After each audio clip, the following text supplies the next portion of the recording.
Hello मित्रांनो, welcome to study revolution. Hate speech हा मुद्दा जो आहे तो खूप दिवसापासून न्यूजमध्ये, एक आठवडा झाला जास्त न्यूजमध्ये आलाय. जेव्हापासून 17 डिसेंबर ते 19 डिसेंबरची ती हरिद्वार धर्मसंसद सभा झाली ना, तेव्हापासून हा जास्त न्यूजमध्ये असणारा प्रकार आहे. याच्यावरती अनेक एडिटोरियल सुद्धा द हिंदूला आपण डिस्कस केलेले आहेत, ते आलेले बघितले आहेत. न्यूजमध्ये अनेक प्रकारच्या न्यूज याच्याविषयी आल्या होत्या. त्यामुळं हेट स्पीचवरती कसाही क्वेश्चन फॉर्म होऊ शकतो मेन्सला. त्याचबरोबर एसे सुद्धा याच्यावरती विचारला जाऊ शकतो. आणि याच्याच रिलेटेड स्पिरिट स्पीच, आपण संभाषण स्वातंत्र्य, अभिव्यक्ती स्वातंत्र्य काय आहे याच्यावरती सुद्धा क्वेश्चन फॉर्म होऊ शकतो. प्रिलियमला फंडामेंटल राईट्स आहे आपला तो, फ्रीडम ऑफ स्पीचचा, फ्रीडम ऑफ एक्सप्रेशनचा. मग त्याच्याच रिलेटेड आपल्याला हेट स्पीच ही जी कन्सेप्ट आहे ती डिटेलमध्ये समजावून घेणं गरजेचं आहे. त्याच्यामुळेच हे लेक्चर नवीन मी तुमच्यासमोर घेऊन आलोय. आपण डिस्कस करूया हेट स्पीच विषयी डिटेलमध्ये या लेक्चरमध्ये. परंतु पहिल्यांदा हेट स्पीच हा मुद्दा न्यूजमध्ये का आला आहे, तो इन्सिडेंट नेमका काय, तो विशेष करून समजावून घेऊया. पहिल्यांदा हे जे प्रकरण आहे ते विशेष करून हरिद्वारपासून सुरुवात होतं. हरिद्वारमध्ये 17 डिसेंबर ते 19 डिसेंबर 2021 या कालावधीमध्ये धर्मसंसद भरली होती. हरिद्वार धर्मसंसद ऑर्गनायझेशनने ती भरवली होती हरिद्वारमध्ये. आणि त्याच्यामध्ये हिंदू धर्माचे अनेक गुरु, जे गाजलेले गुरु आहेत ते त्याच्यामध्ये इन्व्हॉल्व्ह झाले होते. आणि त्या व्यासपीठावरून काय काय बोललं गेलं हे तुम्ही लक्षात घ्या, म्हणजे तुम्हाला कळेल हेट स्पीच का न्यूजमध्ये आले. पहिल्यांदा तर बोललं गेलं की 1857 मध्ये जो लढा झाला ते तशा प्रकारचा लढा आपल्याला करण्याची गरज आहे. आपल्या धर्माचं आपल्याला संरक्षण करण्यासाठी शस्त्र हातात घेण्याची गरज आहे. आणि कोणाची हत्या करायची वेळ पडली तर ती सुद्धा आपण करायला पाहिजे, अशा प्रकारची भाषा बोलली गेली. त्याचबरोबर मुस्लिमांचं जिनोसाईड करायची भाषा बोलली गेली. त्यांची कत्तल करायला पाहिजे आपण, त्यांना किल करायला पाहिजे, म्हणजे मारून टाकायला पाहिजे, इथून साफ करायला पाहिजे, अशा प्रकारची भाषा बोलली गेली. त्याचबरोबर मुस्लिमांवरती आर्थिक आणि सामाजिक बहिष्कार टाकला पाहिजे, इकॉनॉमिकल अँड सोशल बायकॉटची भाषा तिथं बोलली गेली मुस्लिमांविषयीची विशेष करून. त्याचबरोबर मुस्लिमांबरोबर जे म्यानमारमध्ये रोहिंग्या बरोबर करतोय, तिथली लोक करतायत, तेच आपण मुस्लिमांबरोबर करायला पाहिजे, अशी सुद्धा भाषा त्याच व्यासपीठावर बोलली गेली. म्हणजे म्यानमारमध्ये रोहिंग्या जे आहे त्यांना हे जास्त केलं जातं, त्यांची सरियाम कत्तल केली जाते, ह्या अशा अनेक न्यूज आपण बघतोय. त्यामुळे त्यांना देश सुद्धा सोडून जावं लागलाय. काही रोहिंग्या जे आहे ते भारताच्या हद्दीमध्ये सुद्धा राहतात, ती सुद्धा एक वेगळी कॉन्ट्रोवर्सी, कधी तर आपण ती सुद्धा डिस्कस करूयाच. तशा प्रकारची जी वागणूक आहे ती मुस्लिमांना द्यायला पाहिजे, तर ते इथून साफ होतील, अशा प्रकारची भाषा सुद्धा याच्यामध्ये केली गेली. म्हणजे एकंदरीत काय, कशासाठी शब्द वापरले गेले, तर मुस्लिमांच्या विरोधात द्वेष निर्माण करण्यासाठी शब्द वापरले गेले. म्हणजे कोणत्याही व्यक्तीच्या विरुद्ध किंवा समूहाच्या विरुद्ध द्वेष निर्माण करण्यासाठी जे वर्ड्स आपण वापरतो, जे स्पीच आपण करतो, त्याला आपण हेट स्पीच म्हणू शकतोय. पुढे हेट स्पीच कशाला म्हणायचं, त्याच्या काय महत्वाच्या तरतुदी आहेत ते सुद्धा आपण बघणारच आहोत. आणि हा प्रकार झाल्यानंतर याच्याविषयी पिटिशन सुप्रीम कोर्टामध्ये दाखल केली गेली. आणि सुप्रीम कोर्टानं त्याच्यावरती, म्हणजे आपण म्हणू शकतोय ते विचारात घेतलेले, त्याच्यावरती सुनावणी सुद्धा भविष्यामध्ये होताना आपल्याला पाहावयास मिळेल. त्यामुळं खरं तर हा मुद्दा जो आहे तो जास्त न्यूजमध्ये आला हेट स्पीचचा. त्याचबरोबर असेच एक धर्मगुरू आहेत कालीचरण महाराज नावाचे. त्यांनी नथुराम गोडसेनं जे महात्मा गांधींची हत्या केली त्याचं समर्थन त्यांनी केलं. ते नथुराम गोडसेने जे केलं ते योग्यच केलं, अशा प्रकारची भाषा त्यांनी व्यासपीठावरून काढली. महात्मा गांधींबद्दल चुकीचे शब्द सुद्धा त्यांनी वापरले. त्याच्यामुळे सुद्धा हेट स्पीच जास्त न्यूजमध्ये आलेलं आपल्याला पाहावयास मिळते. त्यामुळे आपण याच्यावरती डिस्कस करतोय. या डिस्कशनच्या सुरुवातीलाच आपल्याला हे बघणं गरजेचं आहे की नेमका हेट स्पीचचा अर्थ काय होतो. जनरली बघायचं झालं तर हेट स्पीचचा अर्थ असा होतो की एखाद्या कम्युनिटीच्या विरोधात, एखाद्या रिलिजनच्या विरोधात, एखाद्या रेसच्या विरोधात जर कोणी शब्दांच्या माध्यमातून द्वेष निर्माण करण्याचा, हेट्रेड निर्माण करण्याचा प्रयत्न करत असेल तर त्याचा समावेश हेट स्पीचमध्ये होऊ शकतो. त्याचबरोबर सोशल मीडियावर आता bureau of police research development जे आहे त्यांनी रिपोर्ट दिला होता. आणि त्याच्यामध्ये हे आपल्याला लक्षात आलं की सोशल मीडियावर सुद्धा कमेंटच्या माध्यमातून, मेसेजच्या माध्यमातून जे धमकावलं जातं लोकांना, चुकीचे शब्द त्यांच्याबद्दल वापरले जातात, ते सुद्धा हेट स्पीचमध्ये येऊ शकतात. असं त्याला सायबर हॅरेसमेंट सुद्धा म्हणतात. सायबर हॅरेसमेंटच्या केसेस सुद्धा अनेक वेळा झालेल्या आपल्याला न्यूजमध्ये बघायला मिळतात. ते सुद्धा हेट स्पीचचाच एक प्रकार असलेला आपल्याला पाहावयास मिळतं. ते फक्त कोणत्याही व्यासपीठावर किंवा समूहासमोर न बोलता सोशल मीडियावरती बोललं जातं, तो सुद्धा प्रकार हेट स्पीचचाच आहे, सायबर क्राईम मध्ये जरी येत असलं तरी सुद्धा. त्याचबरोबर लॉ कमिशन जे आहे त्या लॉ कमिशनचा 167वा रिपोर्ट आला होता. आणि त्या रिपोर्टमध्ये सांगितलं होतं की हेट स्पीच कशाला म्हणायचं. हेट स्पीच कशाला म्हणायचं त्यांनी सांगितले, रेसच्या विरोधात कोणी हेट्रेड निर्माण करत असेल, द्वेष निर्माण करत असेल, इथनिसिटीच्या विरोधात, जेंडरच्या विरोधात, सेक्शुअल ओरिएंटेशनच्या विरोधात, रिलिजियस बिलीफच्या विरोधात आणि एखाद्या आवडीनिवडीच्या विरोधात, या सब्जेक्टच्या विरोधात जर कोणी हेटरेड निर्माण करण्यासाठी वर्ड्स वापरत असेल, स्पीच करत असेल, तर त्याला आपण हेट स्पीच म्हणू शकतो. हे त्याच्यामध्ये सांगितलंय. आता विशेष करून आपल्यामध्ये मग भारतीय राज्यघटनेमध्ये, आता तुम्ही म्हणाल मग याच्यावरती नियंत्रण ठेवण्यासाठी मग आपल्याला काय त्यांचं संभाषण स्वातंत्र्य आपण घ्यायचं का, किंवा त्यांच्या बोलण्यावरती बंदी घालायची का? तर आपल्या बोलण्यावरती बंदी कोणच घालू शकत नाही, कारण फंडामेंटल राईट्स आहे आपला, तो फ्रीडम ऑफ स्पीच हा फंडामेंटल राईट्स आहे. तो आपल्याला आर्टिकल 9(1)A मध्ये दिलाय आपल्याला, फ्रीडम ऑफ स्पीच अँड एक्सप्रेशनच्या अंतर्गत. आणि मूलभूत अधिकार आहे, त्याच्या जर कोणी हनन करत असेल तर डायरेक्ट आपण सुप्रीम कोर्टामध्ये त्याच्याविषयी दाद मागू शकतो. हे तर आपण भारतीय राज्यघटना अभ्यासताना बघतच असतोय. तुम्ही जर पॉलिटिक्स अभ्यास करत असाल त्यावेळेस तुमच्याही लक्षात येईल, ज्यावेळेस तुम्ही फंडामेंटल राईट्स त्याच्यामध्ये विशेष करून अभ्यासाल त्यावेळेस हे दिलंय. मग त्यांच्या संभाषण स्वातंत्र्याचा आपण अधिकार घेऊ शकतो काही राहून, तर तसं करण्याची काही गरज नाही. किंवा फ्रीडम ऑफ स्पीच जे दिलंय ते आपल्यासाठी चॅलेंज नाहीच आहे. फ्रीडम ऑफ स्पीच असायलाच पाहिजे. जर फ्रीडम ऑफ स्पीच असेल तरच आपण जे विचारात विविधता आहे ती विचारातली विविधता अनुभवू शकतो, आणि त्यातच एक वेगळा परिपक्व समाज घडत असतो. समाजामध्ये विविध विचारांचे लोक असल्याशिवाय तो समाज परिपक्व मानला जात नाही. त्यामुळं प्लुरॅलिटी ऑफ ओपिनियन्स असायला पाहिजे, ओपिनियनमध्ये विविधता असायला पाहिजे, विचारांमध्ये विविधता असायला पाहिजे. तो समाज परिपूर्ण घडण्यासाठी आपल्याला ते खूप गरजेचं आहे. परंतु हे जे हेट स्पीच आहे ते त्यातला एक्सेप्शन आहे, त्याच्यासाठी वेगळं कायदा आपल्याला करणं गरजेचं आहे. आणि आपल्यामध्ये मग फ्रीडम ऑफ स्पीच हे चॅलेंज नाही. मग चॅलेंज काय? चॅलेंज हे आहे की समाज ऍक्शन काय घेतोय. म्हणजे एखादा व्यक्ती व्यासपीठावर उभं राहून भडकवतोय मुस्लिमांच्या विरोधात, मग त्या व्यासपीठावरून जे ऐकणारे श्रोते आहेत, जे खाली बसलेत त्या व्यासपीठावरील लोकांना ऐकतात, त्या श्रोत्यांनी ठरवायचा की याच्या कोणत्या शब्दावरती विश्वास ठेवायचा आणि कोणत्या नाही. म्हणजे इथं आपल्याला चॅलेंज काय, आव्हान काय, समाज काय ऍक्शन घेतोय. एखादा व्हायलन्स करण्यासाठी, हिंसा करण्यासाठी भडकवतोय आणि समाज पण भडकत असेल, ते खरं तर आपल्यासाठी चॅलेंज आहे. हेट स्पीचचं त्यासाठीच खरं तर समाज काय ऍक्शन घेतोय त्या स्पीचवरती, ते आपल्याला खरं तर चॅलेंज आहे. हे इथं सांगण्याचा प्रयत्न आपल्याला केलाय. म्हणजे एकंदरीत आपल्याला हे समजलं की हेट स्पीच नेमकं कशाला म्हणायचं, आणि हेट स्पीचमध्ये चॅलेंज आपल्याला फ्रीडम ऑफ स्पीचचं आहे की समाजाचं आहे, या दोन गोष्टी आपल्याला समजल्या महत्व करून, की समाज ऍक्शन काय घेतो ते आपल्यासाठी चॅलेंज आहे, समाजाचे ऍक्शन काय आहे, कृती समाज त्या भाषणावरती काय करतोय पुढे जाऊन, ते आपल्यासाठी खरं तर चॅलेंज आहे. आणि त्या दृष्टीतून आपण त्याचा विचार करायला पाहिजे. हा मुद्दा आपल्याला क्लिअर झाला. मग आता हेट स्पीचसाठी कारण काय आहेत? लोकही, मग हे जे लोक आहेत ते हेट स्पीच का करतायत? ह्यांना माहिती नाही का मग आपण जे बोलतोय ते योग्य नाहीये किंवा आपल्या भारतीय राज्यघटनेला धरून नाहीये? मग हेट स्पीच का ही लोक करतायत? तर त्याला दोन कारण आहेत. पहिलं तर कारण आहे superiority complex, feeling of superiority. म्हणजे मीच सगळ्यात श्रेष्ठ आहे, माझा धर्म सगळ्यात श्रेष्ठ आहे, माझा समूह सगळ्यात श्रेष्ठ आहे, माझा क्लास सगळ्यात वरचा आहे, ही जी भावना आहे, ह्या भावनेमुळे हेट स्पीच लोक करतायत. म्हणजे मी सगळ्यात श्रेष्ठ आहे याचा पहिला अर्थ हा निघतो की मी सगळ्यात श्रेष्ठ आहे, आणि दुसरा अर्थ हा निघतोय की बाकी सगळे माझ्यापेक्षा कनिष्ठ आहेत. मग हे कुठंतरी चुकीचं आहे. बाकीच्यांना कनिष्ठ साबित करण्यासाठी मी जी भाषा बोलतोय ती कुठंतरी हेट स्पीच मध्ये गणली जाते. म्हणजे पहिलं कारण आहे की superiority complex, feeling of superiority. आणि दुसरं कारण आहे हट्टीपणा. म्हणजे माझं चुकीचं आहे तरी सुद्धा मी त्याच्यावरतीच ठाम आहे, आणि दुसऱ्याचं बरोबर आहे तो प्रूव्ह करून दाखवतो की त्याचं बरोबर आहे, तरी सुद्धा मी मान्य करत नाही. म्हणजे माझ्या चुकीच्या ज्या समजुती आहेत त्याच्यावरती मी अटल आहे, हट्टी आहे.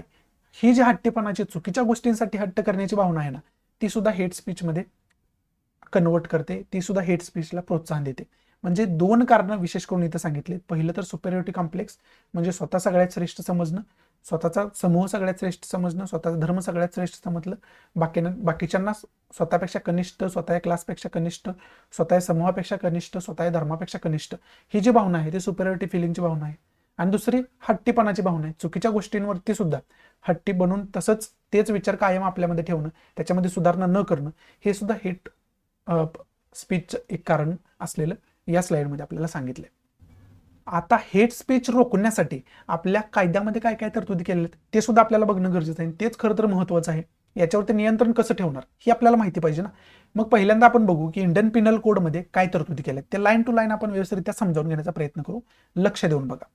पहिल्यांदा तर सेक्शन 153A आणि सेक्शन 153B हे दिलेले आहेत. 153A आणि 153B या दोन सेक्शनमध्ये काय सांगितले?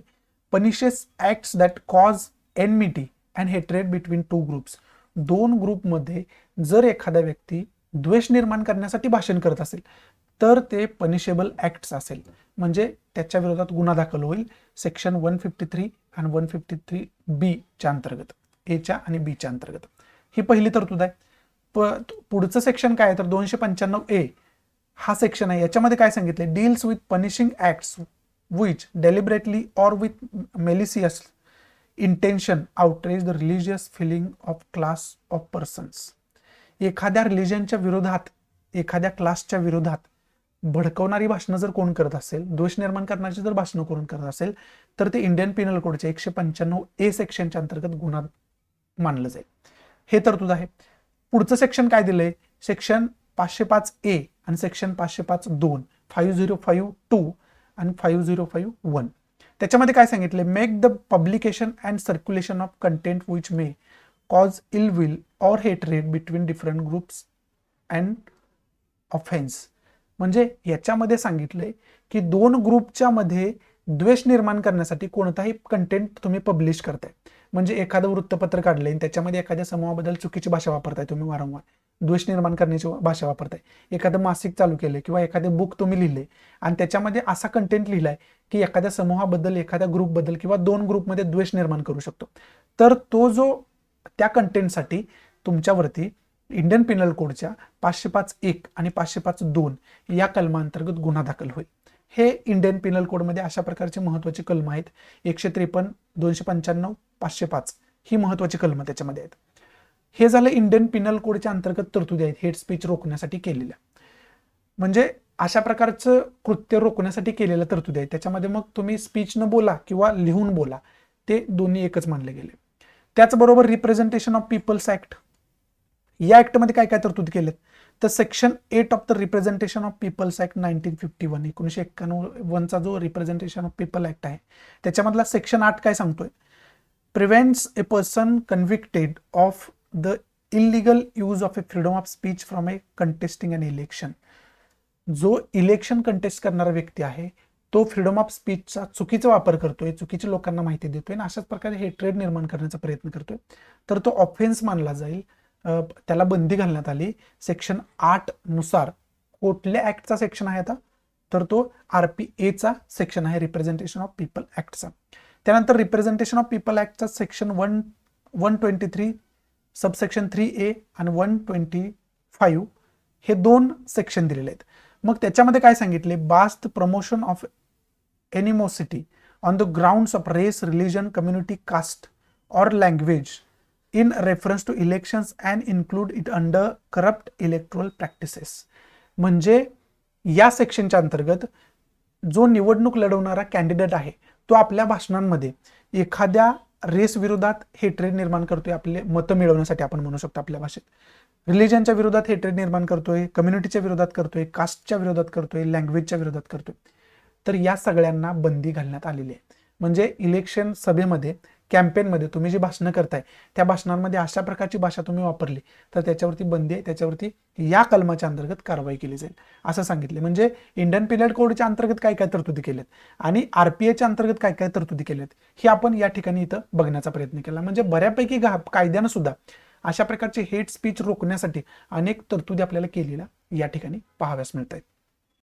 आता याच्याशी रिलेटेड आपल्याला कमिटींनी काय काय रिपोर्ट दिलं ते सुद्धा बघणं गरजेचं आहे. याच्यामध्ये विश्वनाथन कमिटी आहे 2019चे, त्यांनी नवीन कलम इंडियन पेनल कोडमध्ये ऍड करण्यासाठी सांगितलं होतं, इन्सर्ट करण्यासाठी सांगितलं होतं.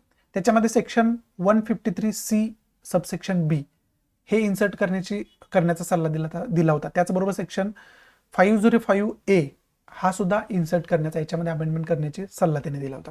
आणि त्याच्यानुसार काय होईल तर एखादा व्यक्ती जर भाषण करत असेल रिलिजनच्या विरोधात, रेसच्या विरोधात, कास्टच्या विरोधात, कम्युनिटीच्या विरोधात, सेक्सच्या विरोधात, जेंडर आयडेंटिटीच्या विरोधात, सेक्शुअल ओरिएंटेशनच्या विरोधात, प्लेस ऑफ बर्थच्या, रेसिडेन्सच्या, लँग्वेजच्या, डिसॅबिलिटीच्या और ट्राईबच्या या विरोधात जर भाषण करत असेल, द्वेष निर्माण करण्याचा प्रयत्न करत असेल तर त्याला पनिशेबल ऑफेन्स मानलं जाईल. आणि ती पनिशमेंट काय असेल तर 2 वर्ष कारावास आणि 5,000 रुपये पर्यंतचा दंड ही त्याच्यामध्ये तरतूद करण्याची प्रपोज त्यांनी केलं होतं. रिपोर्ट विश्वनाथन कमिटीनं 2019 मध्ये दिला होता. म्हणजे या कमिटीनं अशा प्रकारचं प्रपोजल दिलं होतं. त्याचबरोबर बेजबुरहा कमिटी 2014ची, त्यांनी जर सेक्शन इंडियन पिनल कोडचा 153C आहे त्याच्यामध्ये अमेंडमेंट करण्याचे सल्ला दिला होता त्या कमिटीनं. आणि त्याच्यामध्ये काय सांगितलं होतं की एखाद्या व्यक्तीच्या डिग्निटीवर जर कोणी सवाल निर्माण करत असेल, त्याची डिग्निटी कमी होईल अशा प्रकारची भाषा करत असेल तर ते कुठंतरी इंडियन पिनल कोडच्या अंतर्गत गुन्हा मानलं जाईल. त्याचबरोबर सेक्शन 509A मध्ये सुद्धा त्याने सुधारणा करण्याची तरतूद केली होती. त्याच्यामध्ये सुद्धा काय बदल करण्याची तरतूद केली होती आणि त्याच्यामध्ये हे सांगितलं होतं की वर्डच्या माध्यमातून किंवा एखादा कंटेंट लिहून त्याच्या माध्यमातून जर एखाद्या रेसच्या विरोधात किंवा अशा दोन समूहांच्या विरोधात जर कोणी हेट्रेड निर्माण करण्याचा प्रयत्न करत असेल तर तो पनिशेबल ऑफेन्स असेल, गुन्हा असेल तो, आणि त्याच्यासाठी 3 वर्षाची सजा किंवा दंडात्मक कारवाई किंवा दोन्ही केलं जाईल अशा प्रकारची तरतूद करावी अशी रिकमेंडेशन बेजबुरा कमिटीनं 2014 मध्ये केलेली आपल्याला पाहावयास मिळते. आणि विश्वनाथन कमिटीनं सुद्धा तशा प्रकारचीच जो सल्ला आहे, जो आपण म्हणू शकतो रिकमेंडेशन आहे, ते त्यावेळेस 2019 मध्ये केली होती. म्हणजे दोन्ही कमिटींचा जर रिपोर्ट बघितला, दोन्ही कमिटींचा जर सल्ला आपण बघितला तर तो हेट स्पीच रोखू कसा आपण शकतोय त्याच्याशी रिलेटेड तो सल्ला असलेला आपल्याला पाहावयास मिळतो आणि तशा प्रकारचा सल्ला त्यांनी या ठिकाणी देण्याचा प्रयत्न केला. मग याच्यामध्ये आता आपल्याला समजून घेणं हे गरजेचं आहे की सुप्रीम कोर्टानं याच्यामध्ये काय काय जजमेंट आतापर्यंत दिलेले आहेत. रिसेंटली सुप्रीम कोर्टात जजमेंट जे आलेलं आहे त्याच्यामध्ये सुप्रीम कोर्टाने हे सांगितलंय की आपल्याला जो फ्रीडम ऑफ स्पीचचा अधिकार दिलेला आहे फंडामेंटल राईट्स, त्याचे काय निर्बंध आहेत, म्हणजे त्याचं काय मर्यादा आहेत. निर्बंध म्हणण्यापेक्षा निर्बंध शब्द योग्य नाही, मर्यादा हा शब्द योग्य. लिमिट्स त्याचे काय आहेत, मर्यादा काय आहेत, त्या मर्यादा ज्या आहेत आपण पाळायला पाहिजे, त्या मर्यादा ओलांडायला नाही पाहिजे. म्हणजेच जर तुम्ही हिस्टॉरिकल काय गोष्टी सांगत असाल तर 2 समूहामधले, 2 रिलिजनमधले, 2 ग्रुपमधले हेट्रेड टाळून त्यांच्यामध्ये द्वेष निर्माण न करणारे तथ्य आपण हिस्टॉरिकल सुद्धा तथ्य सांगत असताना सांगायला पाहिजे. अशा प्रकारचं जजमेंट सुप्रीम कोर्टानं आत्ताच रिसेंटली दिलेलं हे जजमेंट आहे, ते इथं सांगितलंय. त्याचबरोबर Shreya Singhal versus union of India case होते, त्या केसमध्ये काय सांगितलं होतं की डिस्कशन करणं योग्य आहे, ॲडव्होकसी म्हणजे समर्थन करणं योग्य आहे, परंतु उत्तेजन देणं जे आहे ते कोणत्या गोष्टीला आपण उत्तेजन देतोय त्याच्यावरती डिपेंड आहे. त्यामुळं डिस्कशन, चर्चा आणि समर्थन याच्यावरती आपण कोणत्याही प्रकारे नियंत्रण ठेवू शकत नाही म्हणण्यापेक्षा त्याच्यावरती कोणत्याही प्रकारे बंदी आणू शकत नाही आपण.